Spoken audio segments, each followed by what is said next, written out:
My name is Levi Davis, and my life is in danger. This video, a bit relaxed, a bit of a slower pace. I've had a personal loss, so bear with me, but I wanted to put this one out there. Speaking of personal losses, this person has been missing since October 2022. It's quite high profile, but I wanted to put it out there. Now, I didn't really expect to go and have him found. Didn't expect to break down any doors or stop any drug operations or stop anybody doing anything that they shouldn't. I just wanted to make people aware and perhaps ask the people that may have had involvement in this to come clean, and just for the family to give us the story of what happened to this person. His name is Levi Davis. He was a former X Factor contestant, also played rugby to a professional level for Bath. So, if you want to hear more about this person, I've got a video. So come closer, step on in, relax, grab a cuppa, and come into my world. Welcome to Aldon's Reviews and True Crime.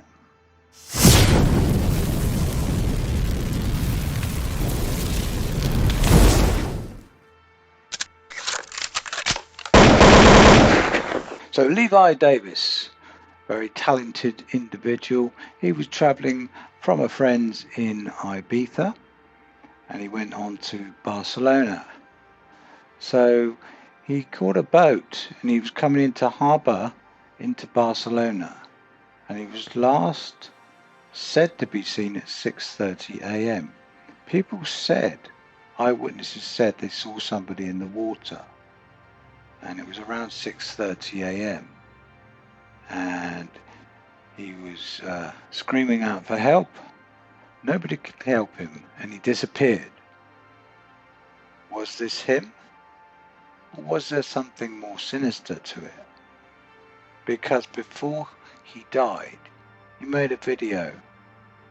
Now, he said he was being blackmailed. He said that he was drugged heavily. Now, he was said to be with someone and doing certain things, shall we say, in an uncompromising manner. Now, it's unclear. They're saying he was in debt, but it's unclear. So, was he being followed because he had some sort of huge drug debt going on? And the underworld, he says that the underworld were involved and they could have bumped him off. Now, let's morally look at the underworld businessmen, shall we say.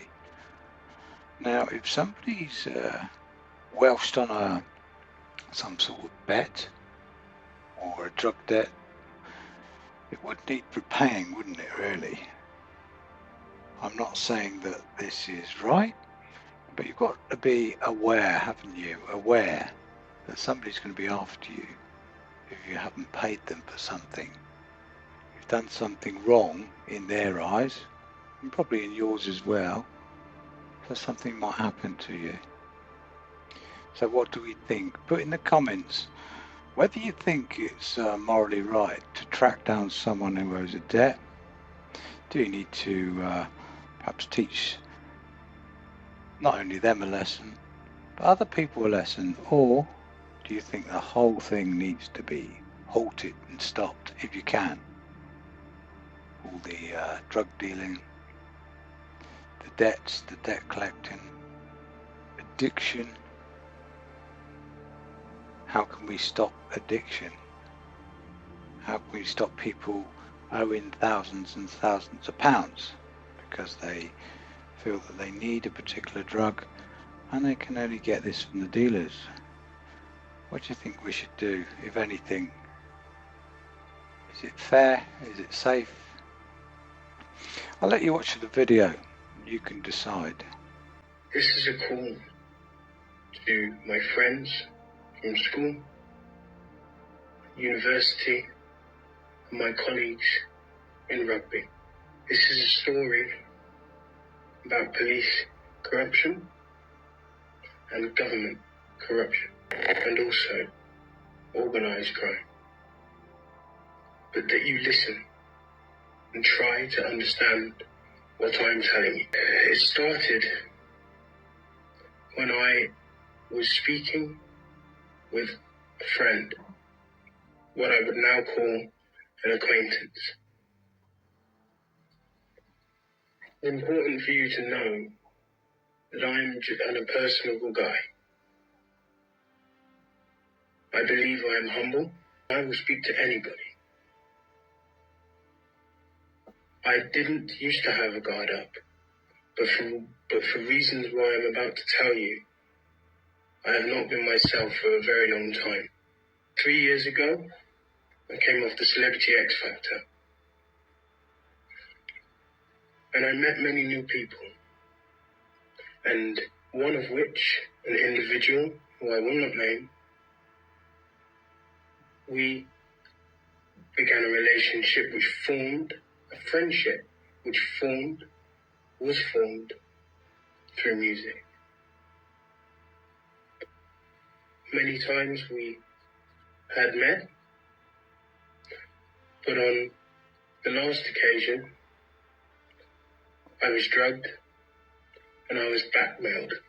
After this, I appealed to my club for help. I appealed to my agent for advice. I do not blame this on anybody, as we are all an aggregate of our own decisions. However, the response I got was one which my agent advised it would be best to resign, as he believed the club were going to fire me for help. After I believed I was being filmed doing acts after I was drugged. After this, and a lack of support, I was not myself. I was searching for belonging. I was searching for help. I went to the police and I asked them if they could help me. I did not understand the full picture at that time.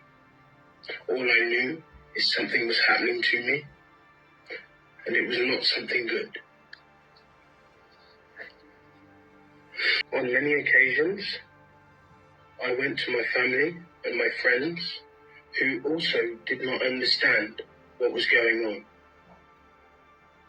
They pleaded with me to find evidence, which I went on a mission to try and find. Many a night was spent wandering the streets of London, wandering the streets of Birmingham. You may ask, why would you not just stay away from individuals which wish you harm? And that was what I tried to do by starting a new life in Australia. But what happened was that I was followed there also. What I wish you to understand is with organised crime, it is not one person. It's an aggregate of people that get into your lives through whatever means possible. In Australia, I had many a good memory. Because after I was hooked on drugs, and after I believe what I believe to be, have been filmed on the dark web, and videos of me in compromising positions, and the blackmail that followed me. After that, I came back because I realised that the only way through this was by understanding the full picture myself. This was then followed after I went back to one of these people to conform to their demands. I was told by them in ways in which are not very direct, but are absolutely true, that they were going to attempt, if I said anything else, they were going to attempt to kill me, threaten my family, and they also were trying to frame me, and this was followed by many attempts of gaslighting, threats, and I've had enough. So I'm here to appeal to you to share this. The information that I gave to the police went directly back to these individuals. Police are good people. It's full of good people trying to do their job. But there is also a fact that there is a large amount of police corruption. And the only way that these people would have had access to my private interviews with the police is through it being leaked. To my knowledge, and access to my medical records. I've reiterated things that only I have had conversations with the NHS. I was gaslit into thinking that I had psychosis, when many of the things I said are actually true. I believe this because I was looking for an understanding in which puzzle I could not put together. My family,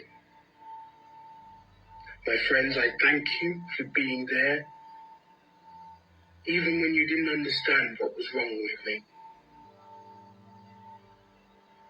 But I am now not safe. By doing this, I am not safe. I try not to put individuals' names in this, and I try not to be as vague as possible, but through fear of retaliation. However, I understand that I am not the only one this is happening to. And this has happened to. They openly said to me that they will try and frame. Just remember, if you can, take it easy out there, be safe. We're all going to get certain losses throughout our life, aren't we, really? And we're all going to get things happen to us. And they're not going to be pleasant, but we're going to cope with them, aren't we? Anyway, you take it easy and don't have any nasty dreams. Thank you for watching. Please like and subscribe, and remember, hit that bell. Thank you.